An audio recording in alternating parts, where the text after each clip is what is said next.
nongeye kugusuza kandi ngo ikaze dukunze kwana biganiro bitandukanye bikunda gutambuka hangaha. Uyu munsi reka tuganire kuri iki kintu. Ni ikibazo cyakunze kuzana umwuka utari mwiza hagati y'abaririmbyi ndetse n'abacuranzi ndetse n'abakristo muri rusange, kiza kugeraho nabwo kigenda kibageramo cyangwa se kibacengeramo. Ni ikibazo ubusanga buri muntu wese ari kugenda yibaza ngo ese umuririmbyi uririmba muri korali ariko akaririmba ahembwa, ibi bintu ni cyaha? Byabaye ikibazo gikomeye cyane aho usanga buri muntu avuga cyangwa se ugasanga umuntu umwe abwiye undi uti niba uri umuririmbyi ukaba uhabwa amafaranga kubera yuko waririmbye, menye neza yuko uri gucuruza Imana. Abandi nabo ati abaririmbyi b'ukuri ndetse abaririmbyi b'umuhamagaro nta mafaranga bakwiriye kubona mu gihe baririmbye. Ariko se iki ngiki ko cyabaye ikibazo hagati y'abantu ndetse kigateranya abantu benshi bagiye batandukanye, Bibiliya yo ibivugaho iki? Ese nibyo koko cyangwa ni imanza z'abantu?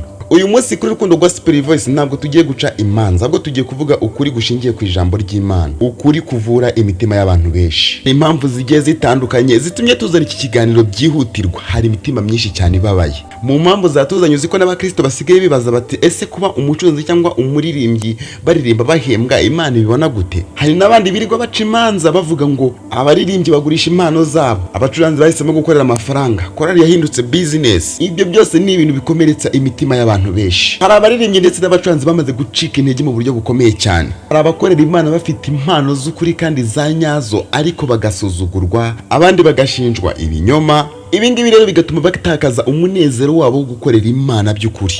Kumenyera nuko ukuri kugomba kuvugwa cyangwa se ukuri kukwiriye kujya ahagaragara. Nkatwe dukorera Rukundo Gospel Voice ntabwo dukwiriye guceceka aho Bibiliya ivuga. Kugenda twinjira mu kiganiro neza, ariko mbere yuko tukinjira maze kambaze nkubwe ko ngiye mugiye kubana nk'ibisanzwe niko Rukundo Damasi YouTube channel nk'ibisanzwe Rukundo Gospel Voice. Reka mbanze ngusabe niba ari ubwa mbere ugeze ngaho kuri YouTube channel ukande subscribe kandi ikindi wibuke gufungura inzogera kugira ngo buri kiganiro gitambutse ngo ubashe kukibona kandi ukibonere ku gihe. Duhereze like, uduhe na comment, ikindi kandi iyi video yisangize abandi bakristo kugira ngo benshi babashe gukomeza gusobanukirwa n'ibyo batari bazi cyangwa se n'ibyo bari bakeneye kumenya muri aka kanya. Ndabakunda cyane katwinjiye mu kiganiro neza. Tudakomeje kubica ku ruhande cyangwa se ngerageje kubanza nkabamara amatsiko muri rusange, reka mbanze mbabwire yuko kuririmba uhembwa atari icyaha. Birashoboka cyane ko wowe waba atari ukunguku ubyumva, ariko twandikiraho hasi muri comment utubwire uko uri kubyumva. Ariko twebwe ukuri dufite kuko mu kanya gato tugiye no gusoma ijambo ry'Imana twumva icyo Bibiliya ibivugaho, ko umuririmbyi yaririmba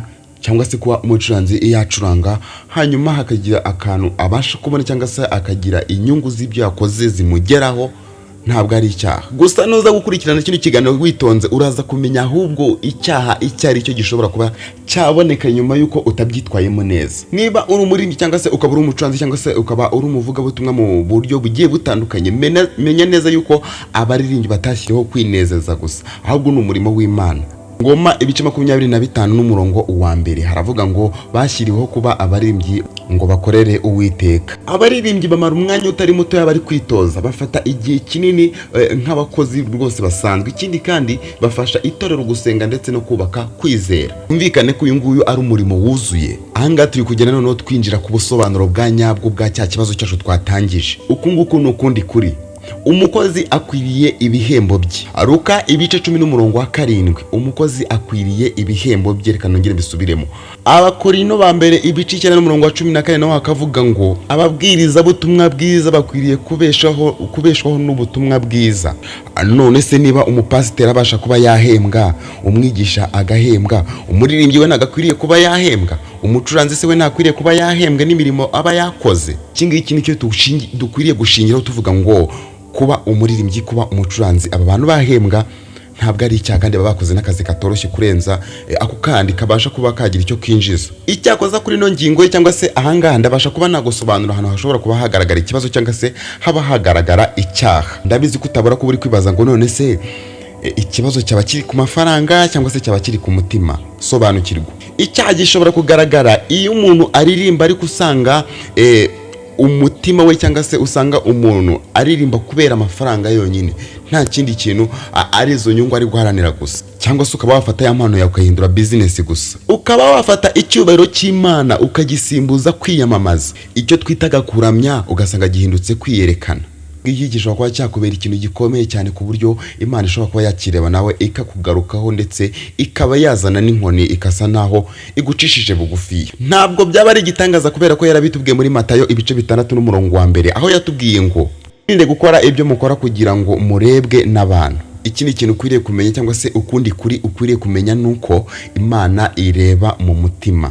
Wa mbere ibice 16 n'umurongo wa 7 haravuga ngo Uwiteka areba mu mutima. Niba uririmba ukunda Imana cyangwa se uririmbira Imana by'ukuri, ukaba uri umwe mu bantu bashaka kubaka itorero, amafaranga akaza ari nk'inkunga atari intego. Mushiki wanjye, mukuru wanjye ndetse nawe murumuna wanjye, ndakubwiza ukuri yuko ibyo ngibyo rwose Imana irabyemera. Turi hafi kugera ku musozo w'ikiganiro, reka mbanze nkubwire wowe ukunda kuba wacira imanza abantu bagiye batandukanye, wowe ubasha kuzana ijambo ricira abandi imanza. Itwararika guca imanza ni ikintu cy'ingenzi. Abaroma ibice 14 n'umurongo wa 4 haravuga ngo ninde ucira imanza umugaragu wundi. Duca imanza ariko twirengagije yuko tutazi ibi bintu. Icyambere, ntabwo tuzi amasezerano yabo n'Imana. Icyakabiri, ntabwo tuzi uburyo bateguramo ibyo banyuzemo, nabyo ntabyo tuzi. Icyo dukwiriye gukora ahangana nuko dukwiriye kubakunda, ibyo bindi tukabyihora kuko ntabwo ubitureba. Ijambo rya nyuma ku baririmbyi ndetse n'abacuranzi, niba uri umuririmbyi w'Imana, komeza kugira umutima wicisha bugufiya, ntukagire isoni zo gufashwa. Ikindi kandi nanone ntukibagirwe cyangwa se ntukirengagize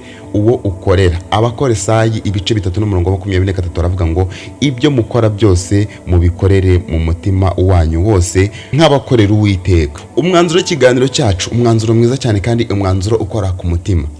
Reka dusoze tuvuga ngo kuririmbira Imana ntabwo ari icyaha, guhembwa nabyo ntabwo ari icyaha, ariko umutima niwo utandukanya umurimo n'ubucuruzi. Ntidukwiye guceceka aho Bibiliya ivuga. Niba iki kiganiro cyagufashije cyangwa se hari impuguro ugikuyemo, kanda like kuri no video, twandikire muri comment ndetse utubwire icyo twazakubwiraho ubutaha, ndetse unatubwire uko wumvise kino kiganiro. Iyi video yisangize inshuti zawe, abakristo ndetse n'abaririmbyi muri rusange, babashe kuba bagira ibyo nabo bakuramo. Reka buno butumwa tubusangire. Iyandikishe kuri Kundo Gospel Voice. Hano ni ahantu heza cyane tuvugira ukuri kose. Ni wiyandikishe ukanda subscribe kugira ngo natwe tuzajye tubasha kubana mu biganiro bitandukanye bikunda gutambukanga kuri YouTube channel. Ushaka kudushyigikira mu kiganiro cyacu, watwandikira cyangwa se ukaduhamagara kuri nimero 0783 Koze cyane, Imana iguha umugisha. Reka tuze guhurira mu yindi video.